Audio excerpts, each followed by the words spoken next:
for the hardest-hitting show in talk radio. The true progressive voice since 2012. This is Southpaws.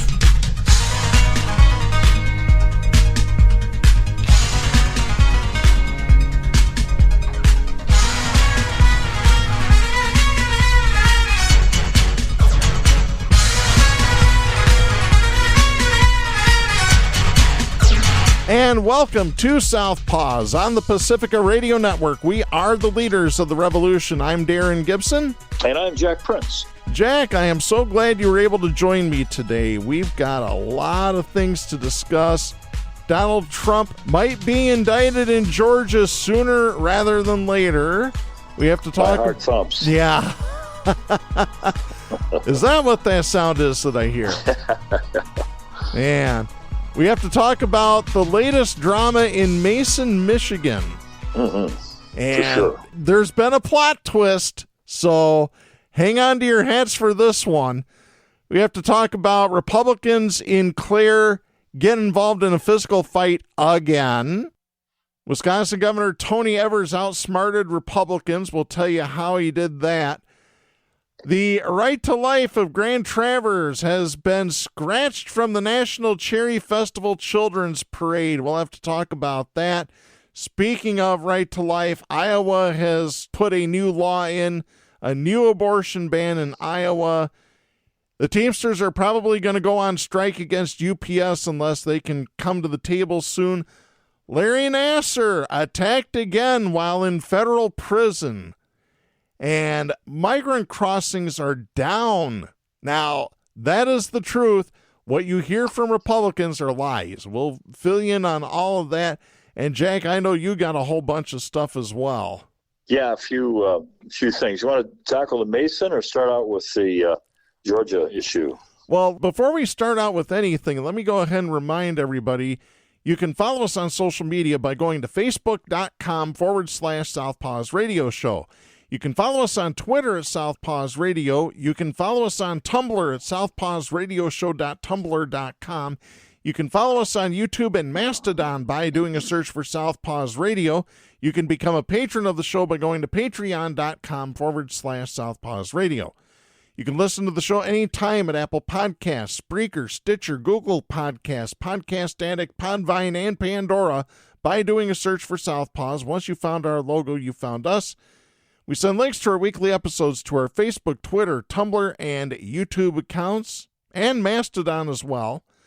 You can listen to us on Global Community Radio Channel 1 every Saturday night at 11 Eastern, and you can listen to us on great Pacifica stations, including KCEI in Taos, New Mexico, and KZGM in Kabul, Missouri. And a special shout-out to our friends at WMTB in St. Petersburg, Florida, for downloading last week's show. We greatly appreciate that. Absolutely. Yeah, let's go ahead and start with the Georgia stuff. You got it. Because this is relatively new. This is Graham Cates, Nicole Killian, and Clare Himes writing for CBS News. This is dated July 11th. A group of Georgians selected Tuesday to be grand jurors may soon consider charges against Donald Trump and allies who sought to overturn the state's 2020 presidential election results, which he lost. Hate to tell you, the conservatives, but yes, he really did lose. 60 courts will verify that, 60 judge decisions. Not even debatable. Yep. Fulton County District Attorney Fannie Willis has indicated in letters to county officials that potential indictments in the case could come between July 31st and August 18th. I'm going to be marking down my calendar, Jack. How about you? Yeah, get the popcorn out. Yeah, no kidding. Potential grand jurors were questioned for about 2 hours Tuesday before Fulton County Judge Robert McBurney announced who were chosen. There will be 2 concurrent 23-person grand juries, each with 3 alternates. One group will meet on Mondays and Tuesdays. The other group will meet on Thursdays and Fridays. Of the 23 Fulton County residents chosen for the grand jury, 12 of them would need to vote in favor of an indictment. So a simple majority. Simple majority and a simple revelation. A guy calls up and says, hey, I just need X amount of votes and one more. That's all I need. I just want to find pull them out of your 11,780 votes. That's a direct quote. I don't know how clear it could be. I just don't. Yeah. I mean, that's become verbatim. Whenever they talk about his attempt to overthrow the election, that's the leading headline. That can be ranked as the most condemning sentence a person that's trying to overthrow the election could possibly make. Just find me some votes. Mm-hmm. I mean, that's all. That's what we need. How many jurors did you say? Just 12? 12 have to vote in favor of an indictment for it to happen. Take that sentence and run with it for justice. Please, Georgia. Yes, that's a great idea. Over the course of 6 months in 2022, a special purpose grand jury, which had the power to issue subpoenas and produce a final report with indictment recommendations, interviewed 75 witnesses.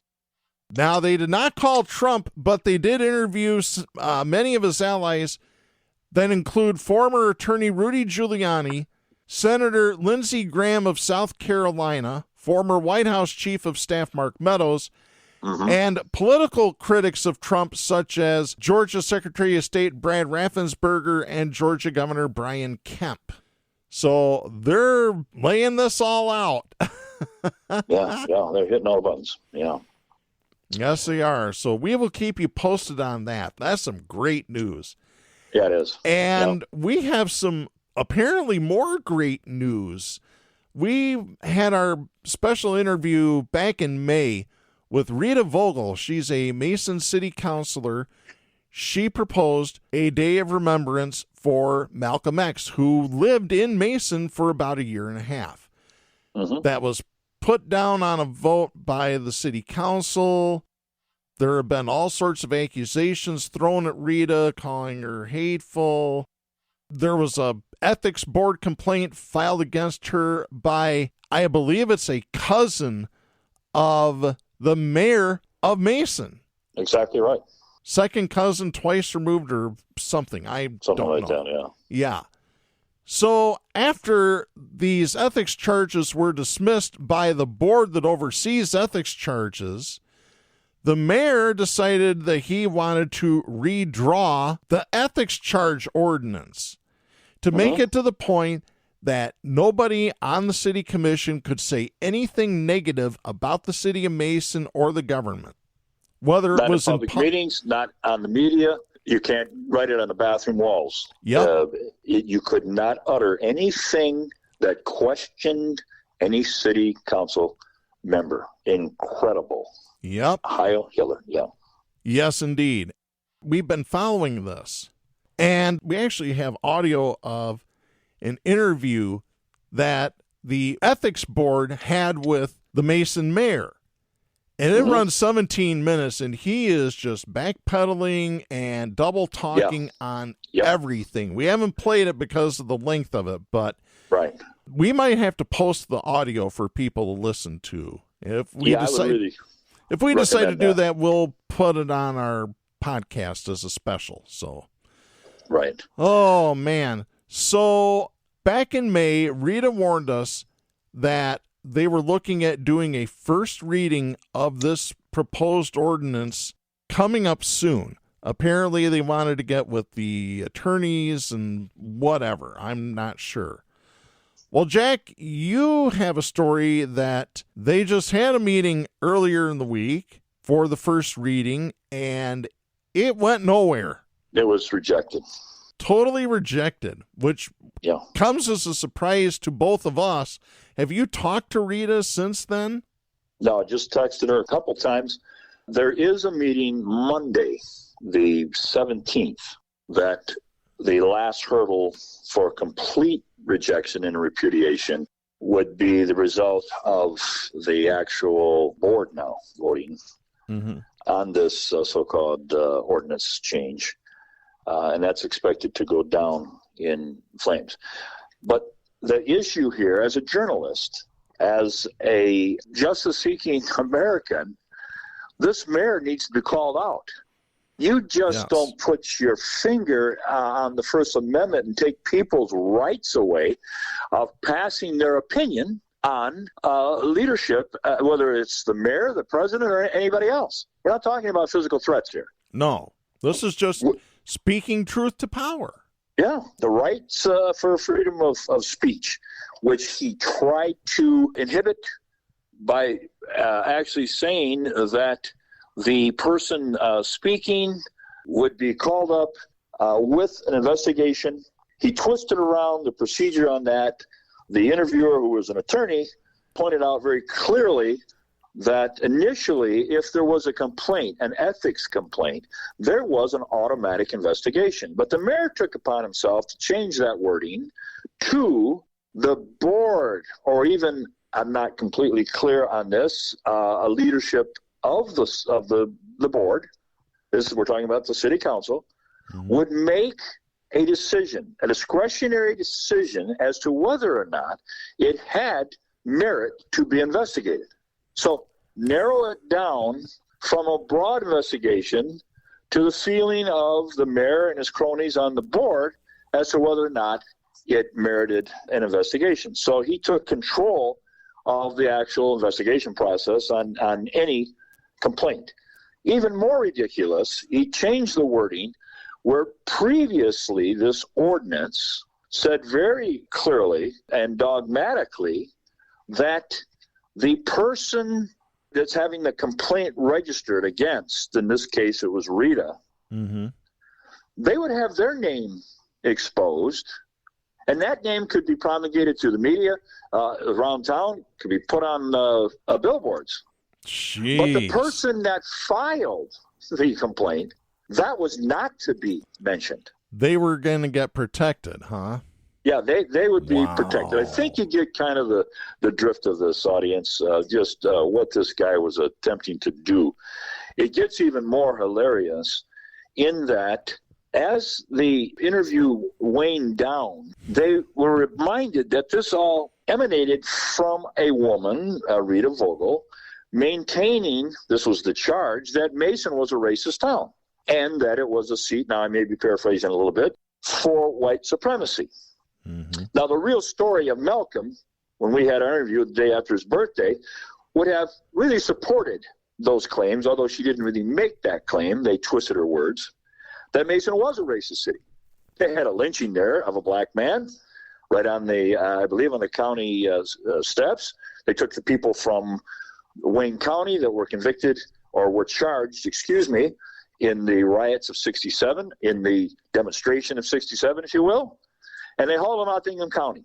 All kinds of evidence that it might be a fair estimation. You might very accurately, with your opinion expressed, call it a racist city.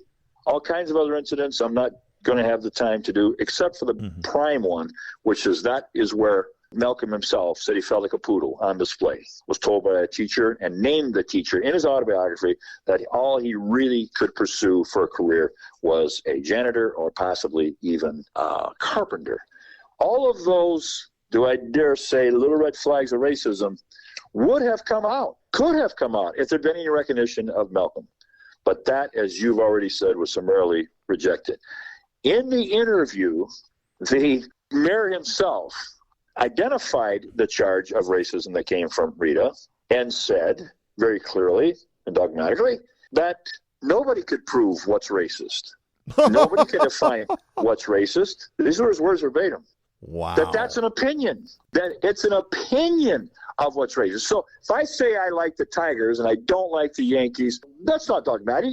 That's my opinion. And I thought we had the right to express our opinion. So the mayor actually put his foot right around his neck and stuck it in his face by his own words. The guy that we made the interview, not the guy, but the attorney, just started shouting, yes, exactly.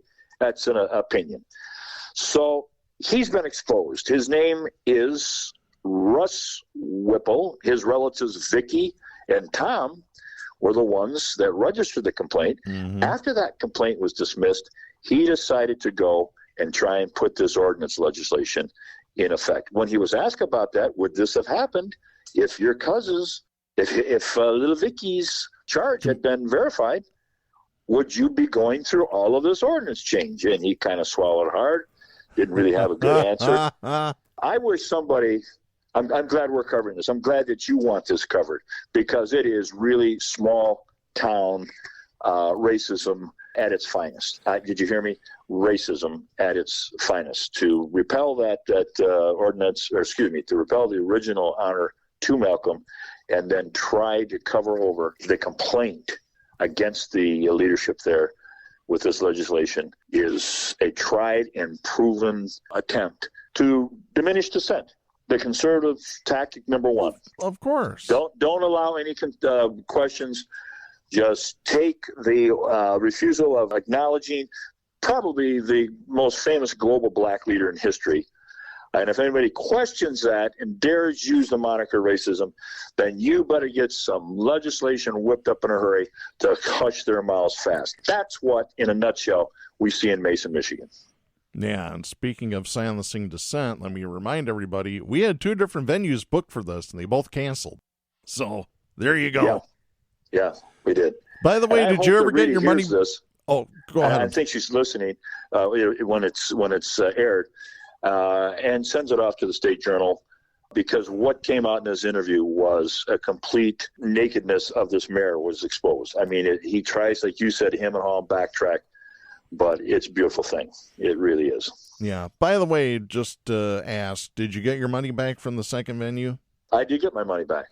Did they say anything to you? They were really curious. Well, where did you have this interview? Where did it take place? I said, at a friend's place, a friend's house.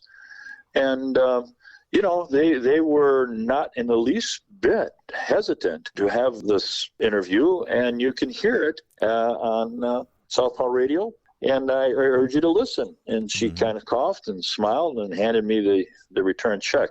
But that was the second venue. The first venue was a coffee shop that had agreed with us for weeks that we would have the event there. And then, from what I'm hearing, was contacted by some of these same officials that we mentioned, and suddenly they got cold feet. So this didn't happen in Selma. This didn't happen down in Yippee Hippie. This happened right here in Mason, Michigan. And I think it's a tremendous journalistic exposure that you, Darren, set up the interview down there. I urge people to listen to the interview that you're going to play between the mayor and the lawyer. And thanks to your work, Darren, they didn't get away with it. They did not get away with it. And I'm sure they know, as you know, they found out about us, and we got scared and knew that the truth would come out because of your work, Darren. Mm-hmm. And yours. You're the one that put this all together. Well, I'm actually from that area originally, so it was close to my heart. By the way, if you want to hear our original interview with Rita Mason, that is the May 26, 2023 episode of Southpaws. It is available on our podcast platforms. I recommend it highly. Yeah. One final thing to mention, and I never mentioned it when we originally aired that show, but just a day or two before this interview came about, I received an email from the Southpaws radio email at Yahoo, which I never use. And it was one of the other city councilors sending me the exact proclamation that Rita Vogel gave to them in February. Why did he want me to have that? Did he think that was going to change my mind? Well, they knew you were coming, Darren. Oh. Right? I mean, really, they were scared. They were worried. What I eventually want to do, Jack, is I want to be like Henry Ur. When somebody sees me walking down the street with a microphone in my hand, that they run the other way. That would be a lifetime goal of mine. Well, Darren, what's the old adage? I took journalism classes at Grand Valley. You did. I remember one of the professors, I don't remember who it was, had behind their desk, until the Lions have their own historians and journalists, the history of the hunt will always glorify the hunter. Yeah. And I've never forgotten that.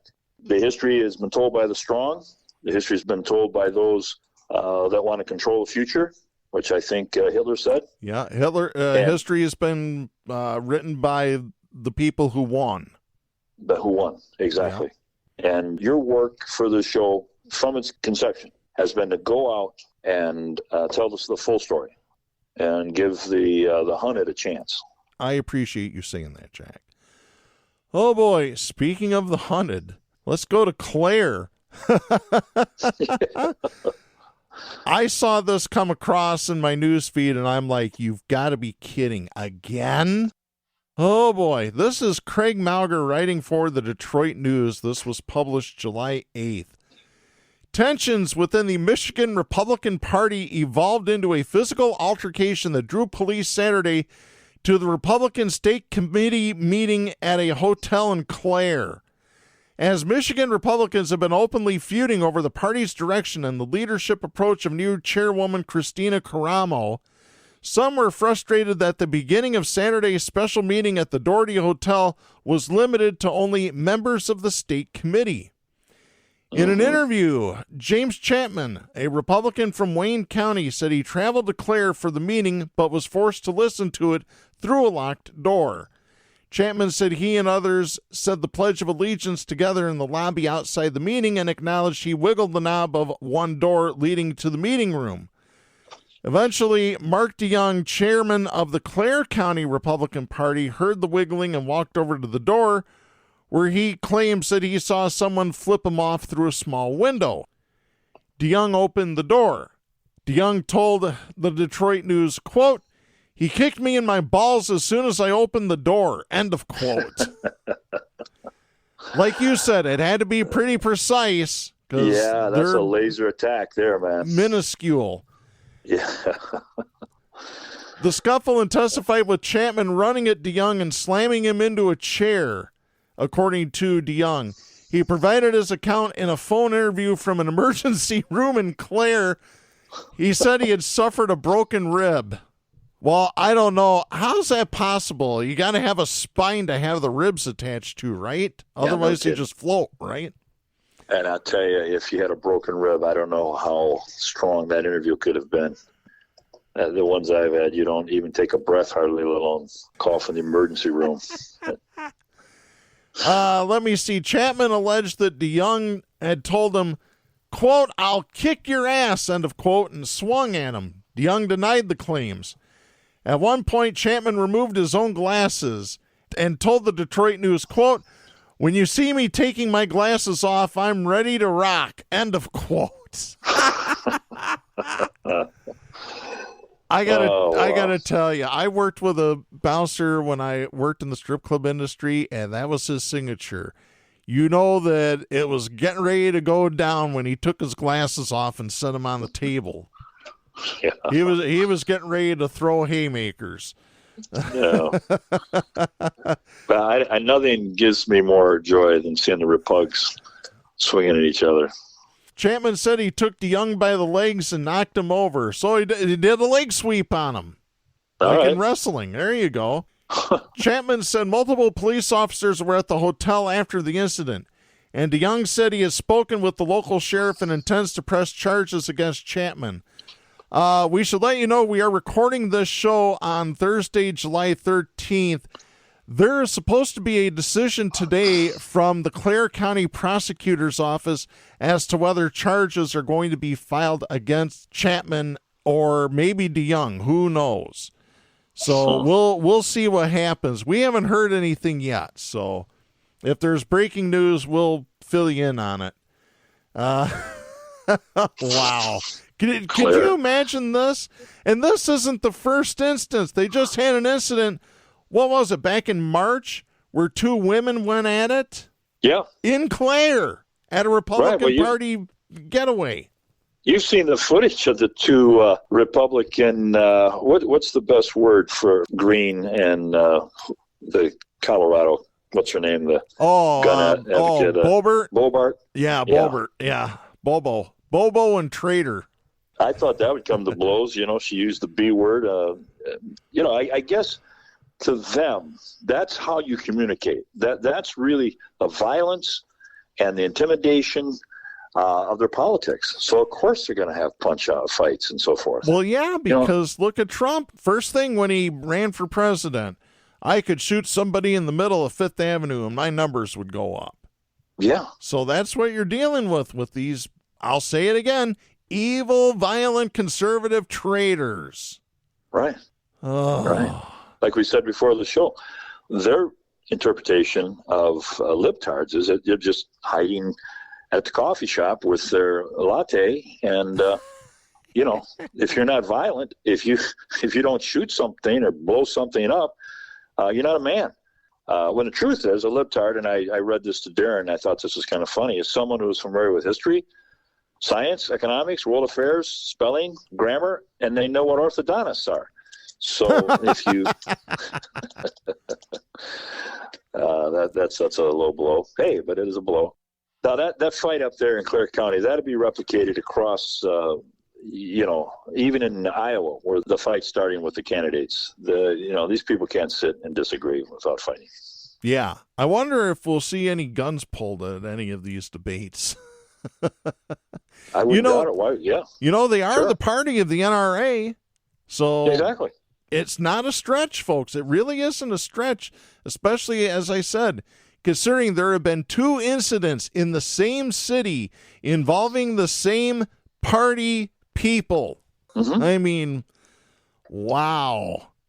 Yeah, we actually played audio of the first fight that happened between the 2 women. That was I had to do some major bleeping on that because they were calling each other everything but Christian. So the most brutal physical attack in the history of the American Congress was a conservative that took a cane to a man speaking against slavery. I think he was from the anti-slavery person was from somewhere in the Northeast, Massachusetts, and almost beat him on the floor of the Congress to death. He did survive. Wow. Well, who was it? Was it Marjorie Trader Green got an argument on the steps with somebody from Michigan? Oh, yeah. Last I remember year. That. Yeah. Was that Debbie Dingell? Yeah. She wanted to throw down with Debbie Dingell, and Debbie was going to kick her ass. I'll put 20 on Debbie. Yeah. Oh, boy. Well, I got to get to this good story because, Jack, I know how much education means to you, being a 30-year retired educator yourself. This showed up on Occupy Democrats' Twitter account last week. I'll just read this. It says, breaking. Wisconsin's Democratic Governor Tony Evers scores a jaw-dropping victory by increasing funding for public schools in the state every year for the next 400 years.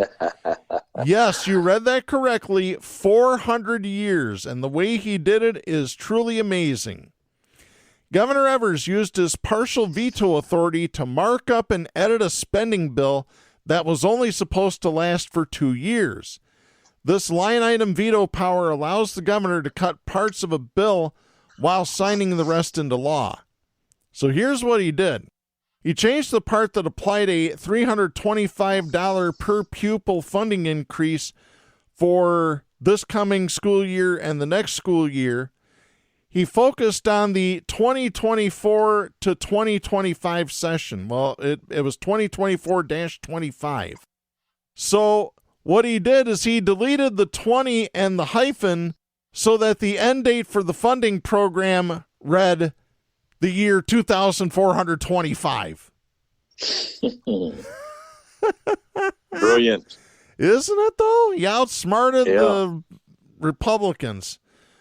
Now, can they go against that? Can they challenge that? Well, I'll get to that. So it's the highest single-year increase in revenue limits in Wisconsin history.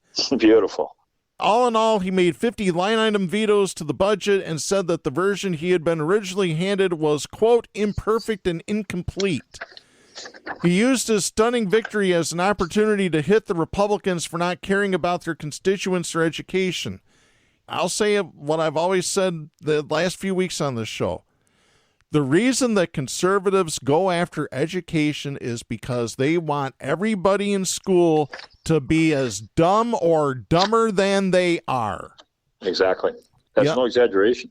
No, I mean, I said it at the interview that we did with Rita Vogel, and there was some chuckles in the audience. I wasn't joking. I was telling the truth. You're right, definitely. Yeah.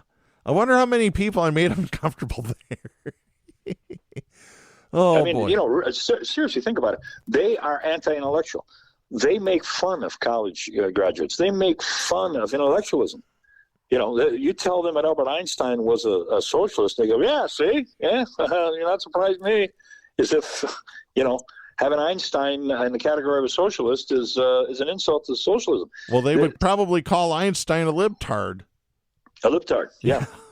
Yeah, because he can't really fight his way out of a paper bag, so he's just a weak libtard. Mm-hmm.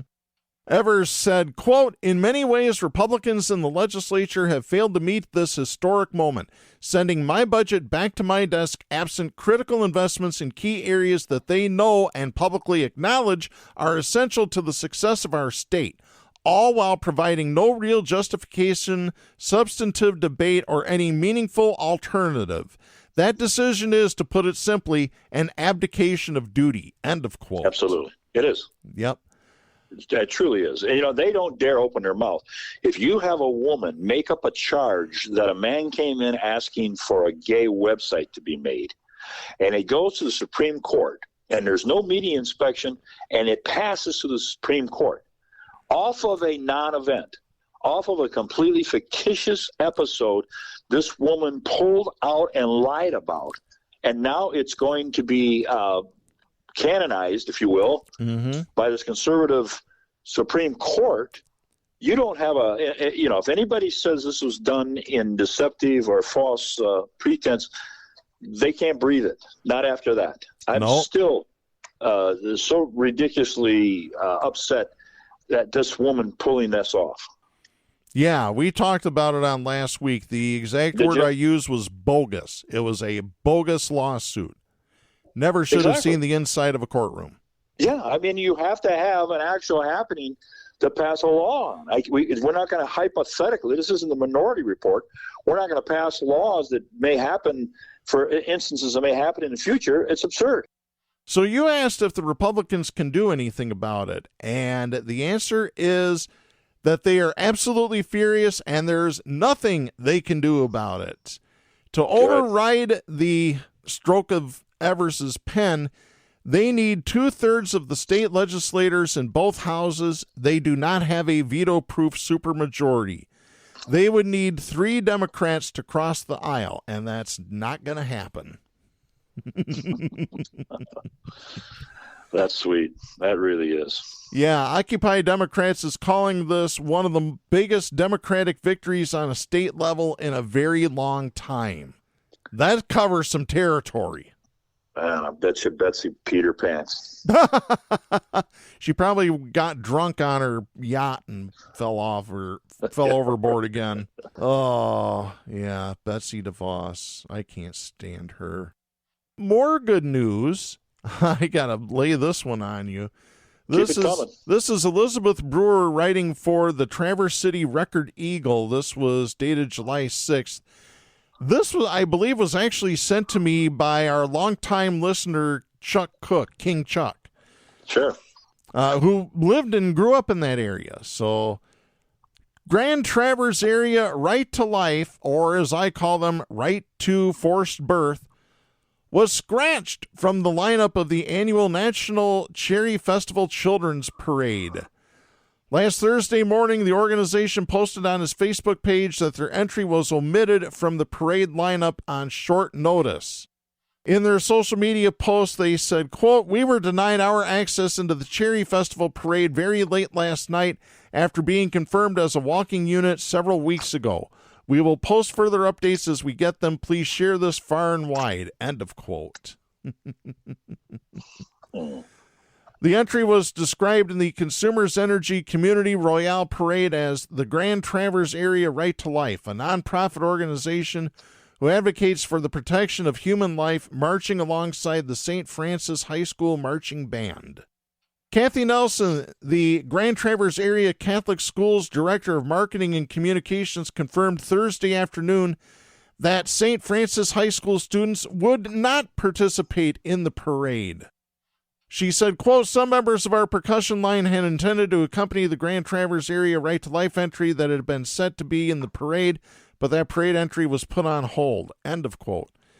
Nelson said the reason the entry was canceled is because festival organizers said it did not qualify under festival rules. This is great. The first paragraph of the festival's general rules for parade entries document states that any entry sponsored by, advocating for, or depicting any political organization or controversial issue or social issue are not permitted. There you go. Bam. Sit down. You're not getting the march. That's good. Yep. There's a lot of liberal action up in Traverse City. Yes, and that's good. We need more of it. We need more of it everywhere. Ottawa County, for example, we need a ton more there. Oh, my God. Yeah, we need to organize and get out there. Yep. Some people emailed National Cherry Festival Executive Director Kat Pay about their concerns regarding the festival breaking its own policies. She told the Record Eagle Thursday afternoon, quote, it was basically a clerical error that it was allowed in the parade to begin with due to the parade rules that already exist regarding political and social issues. So that was our mistake, end of quote. She says she contacted the director of Right to Life around 11 p.m. Wednesday after learning about the error earlier that same evening. So, yeah, late night phone call. This is great. Oh, I love it. Oh, but you're restricting their right to speech. It's a private parade. There's rules. If you don't like it, then follow the rules. You'll get in the parade. It's that simple. Rules? Yeah. Oh, they don't need no stinking rules. Yeah, exactly. Yeah, since we're talking about abortion, let's go to our next story here. This is Hannah Fingerhut writing for the Associated Press. This is dated July 12th out of Des Moines, Iowa. A legal challenge was filed Wednesday to block Iowa's new legislation banning most abortions after roughly 6 weeks of pregnancy, launching what will likely be a lengthy and emotional court battle just hours after the legislature's late-night vote. So, once again, they do this under the cover of darkness, thinking that nobody is going to push back against them. Yeah, they did have some people in the Capitol, though, protesting, even at that late hour. Yeah. Good. The bill was passed with exclusively Republican support in a rare one-day legislative burst lasting more than 14 hours. That's despite the vocal and sometimes tense objections from Democratic lawmakers and abortion advocates protesting at the Capitol. Governor Kim Reynolds said she will sign the bill, which would take immediate effect on Friday. Well, but now it's been challenged. The challenge was filed by the ACLU of Iowa, Planned Parenthood North Central States, and the Emma Goldman Clinic. They have requested that a district court temporarily put the soon-to-be law on hold as the courts assess its constitutionality. Right now, abortion is currently legal in Iowa up to 20 weeks of pregnancy. That has changed with the stroke of Reynolds' pen. So the new legislation prohibits almost all abortions once cardiac activity can be detected, which is usually around 6 weeks of pregnancy and before many women know they are pregnant. Well, let me correct that. It's not a heartbeat. It isn't. Go talk to doctors. It is not. Oh, wait. They're libtards. They don't know. Yeah. Maybe that's going to be the excuse for everything from the Republicans. Oh, the damn libtards, they don't know anything. Well, they got two words in their lexicon politically, a libtard and woke. Woke, and yeah. That's the extent of it. They just utter that, and they think they're making a point. But Iowa, I'm afraid, these Republicans are fighting for the nomination in the primary. They're going to put wind behind that legislation, try and make all those conservatives happy out there. So, You know, it's funny, you were talking about woke. I am part of a Facebook group about retail stores that are currently around and that have been around in the past. Well, there was a story posted of a Walmart store somewhere, and I forget where it was, that was going to have a special shopping session for people who I guess for lack of a better word, are autistic, nonverbal, basically lower noise, less lighting. Sure. Yep. And autistic do not like bright lights or loud noises. Yes. And so... Isn't that terrible? It is. Well, this guy that posts to this group apparently thought he was, and there's a lot of conservatives in there. Oh, man, did he get shut down fast. Beautiful. And I mean everybody came out of the woodwork. I don't consider myself woke, but I have a relative who's autistic. You're being cruel for no reason whatsoever. Mm-hmm. I mean, everybody was basically telling this guy how big of a jerk he was, really. I mean, it was beautiful to see this shutdown. Yeah.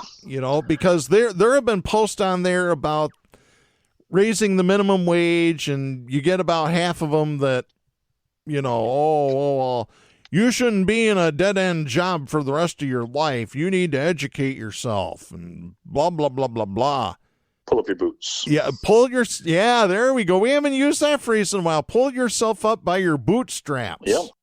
Yeah, well... I have a very soft spot.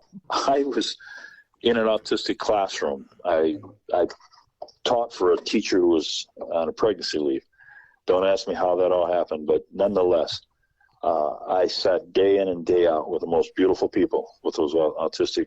I still get messages from one of those students, and that was like 15 years ago. Oh, wow. Who works, and, just beautiful people. And I might say on the 28th of July, the Autistic Foundation here in Grand Rapids has a benefit golf game, which I'm thrilled to be able to play in at the Thornapple golf course there by the airport. Oh, nice. They have it every year. Yeah. Wow. So, and of course, my very good friend was a teacher for years with the autistic classroom. So, nice. That's really good that they're doing that, and especially Grand Rapids. Mm-hmm. Yeah, for sure. Yeah, it's not everywhere yet, but the pushback against a lot of these conservative ideas are starting to roll, and it's going to get more momentum. I believe it. Yeah. Speaking of, let's get to our next story. Matt Ott writes this for the Associated Press. This is dated July 5th, and then we have an update to it.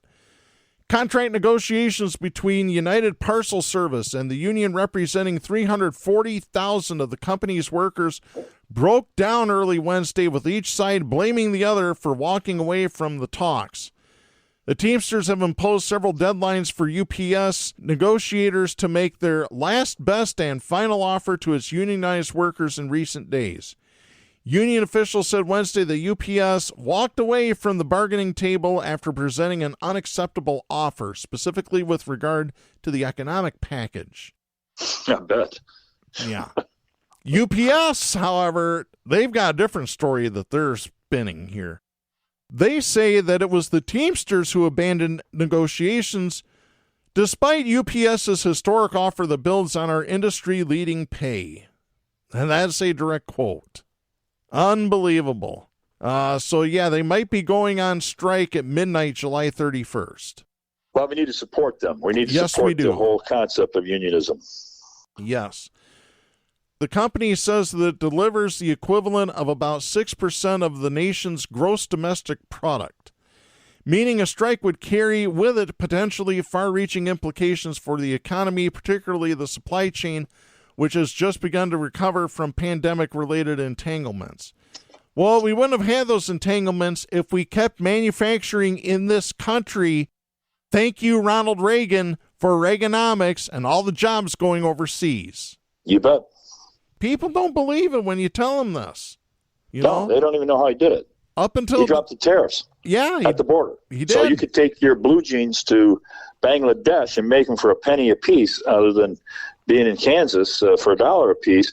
It used to be you had to bring those back across the ocean. You paid the difference. You paid $1 tariff to get them in. Yep. Reagan took that off. So the company said, hey, we're out of here. It's no more complicated than that. That's why General Motors moved production to Mexico. It's why Apple has production in China, of all places. I mean, where does it end? Mm-hmm. You know, they're going to find out. They need to start making stuff here. We're seeing drug shortages in this country. You know where most of our drugs are manufactured? China. Exactly. Well, steel is made in foreign countries now. All that manufacturing. Yeah, it really is. And folks, you gotta support the strikers. Let's see. Last month, the union and the company reached a tentative agreement to equip more trucks with air conditioning equipment. Yeah, but let me just add, it's the same with the U.S. Postal Service. None of those trucks have air conditioning in them. I think the new ones might. If a carrier uses their own personal vehicle to deliver the mail, yes. But those awful-looking trucks, those Grummins that they drove for the last 20, 30 years, no air conditioning, none whatsoever. There have been so many stories about postal carriers that have died on the job from heat stroke because of sitting in these vans most of their day delivering the mail. Yeah, and now it's getting worse, as we all know. The temperature is continuing to rise. Seems like a fair request to me. Yep. Under the agreement, UPS said it would add air conditioning to U.S. small delivery vehicles purchased after January 1st of 2024. Existing vehicles would not get that upgrade, but the union said they will have other additions like 2 fans and air vents. Not that I think it's going to do much good. No. It's hot outside. That's where the air's coming from. Yeah. Real quickly, before we talk about the environment, I have a follow-up. This is Tara Sutter writing for The Hill. This is dated July 11th.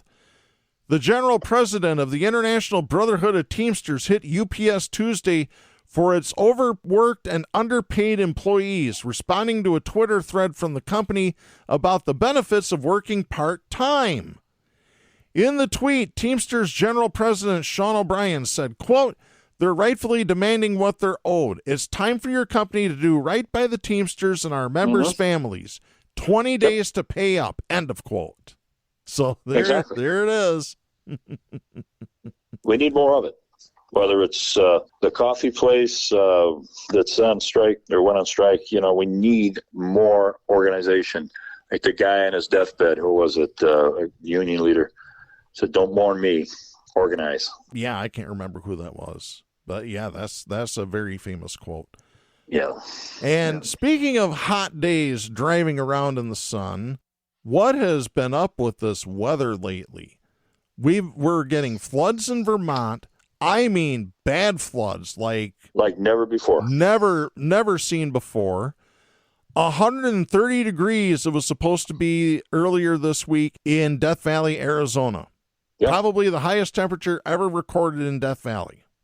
Right.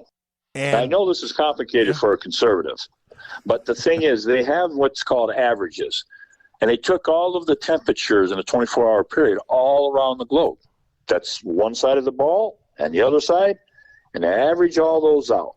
Kind of like I did batting averages. They average those out, and they had the hottest number in 126 years, day in and day out, a number of days.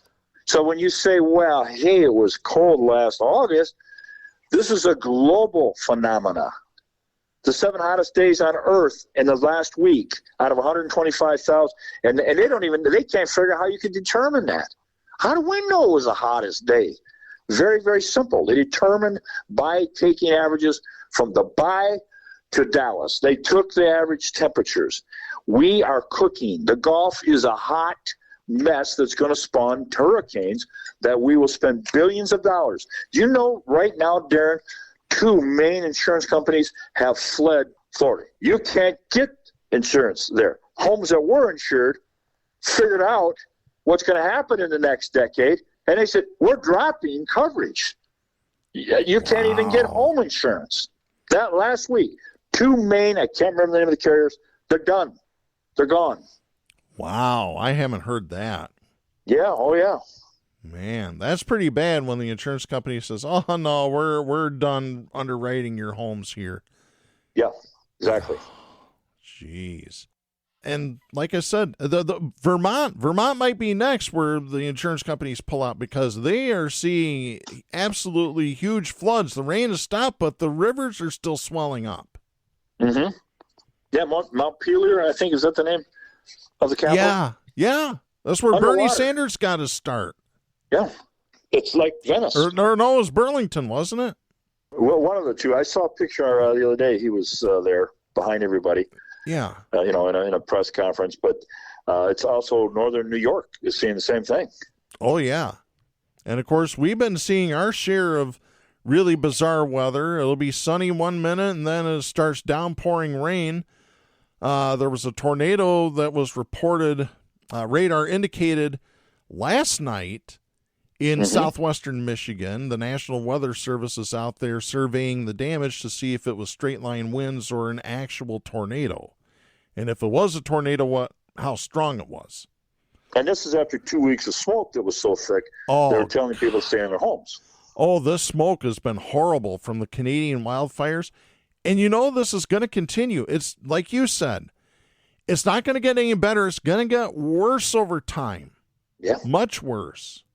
That's the trend. Nothing's going to reverse it. And people haven't figured this out yet. It's time to wake up. It really is, folks. Smell the brew. It's on the kettle. Oh, boy. Well, let's go on to our next story here. I know we're going to catch flack over it, but to me, this is more good news. This is Michael R. Sizak and Michael Balsamo writing for the Associated Press. This is dated July 11th. Disgraced former sports doctor Larry Nassar was stabbed Sunday at a federal penitentiary in Florida. Investigators say there is no video of the assault because the spot where his cell is a blind spot for prison surveillance cameras. So there you go. Convenient. Huh. Uh-huh. And by the way, this is the second time that he's been attacked. So there you go. Well, I suppose there's a cosmic justice there, but some of these people, more information can come if they're alive. You take who was the guy with the island? Epstein, Jeffrey Epstein. Jeffrey Epstein. Somebody wanted him quieted. I guess the big thing with the sexual abuse, and it's happened at Michigan with the doctors and so forth. It's systemic. There seems to be a pattern, and the public needs to realize that the Boy Scout leaders and the Little League coaches and the team doctors, there's high incidence of abuse there. So if no other thing, benefit to realize that, safeguard your sons, your daughters, because it's dangerous. You just can't trust the guy with the white coat on. Yeah. And here's the thing. This came out in the news this morning. I don't know if you've heard this yet. But apparently prison officials interviewed the person that stabbed Nassar. Right. And the guy basically said Nassar brought it on himself. We were in a common area watching Wimbledon on TV, and he apparently was making lewd comments about, I'm assuming, the women that were playing tennis. Really? Uh-huh. Oh, wow. I guess some people don't learn their lessons, right? Yeah, right. Isn't that something?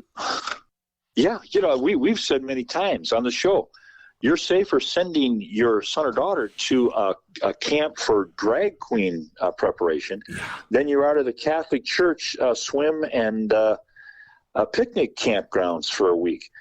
And now we're looking at coaches. As I said, the coach from Penn State, there was Revere, turned his head while people were being abused in the shower room. Kids on a summer football camp went to Penn State.